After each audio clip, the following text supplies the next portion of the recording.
In this video, we'll be talking about greed in Forex. Greed is a natural human emotion that can be both positive and negative. However, in Forex, it tends to lead to excessive risk-taking and poor decision-making. It's very important to learn to understand the danger of greed and how to manage it. Greed can affect traders in many ways. For example, it can cause traders to take on too much risk, leading to large losses. It can also lead to overtrading, and the end result is it can cause traders to ignore their trading plans and make impulsive decisions based on emotions rather than logic.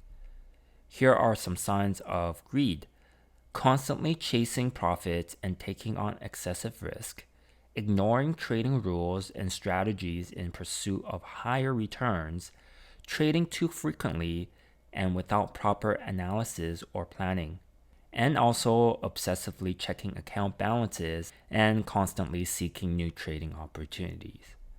So, how to manage risk?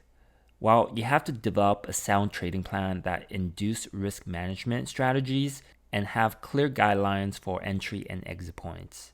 You want to set realistic trading goals and avoid focusing solely on profits, and also avoid overtrading and taking on too much risk. And most importantly, take breaks from trading and avoid obsessing over account balances. By understanding the dangers of greed and developing strategies to manage it, traders can improve their performance and profitability. Remember that Forex trading is a long-term game, and it's important to stay disciplined and focus on achieving sustainable results.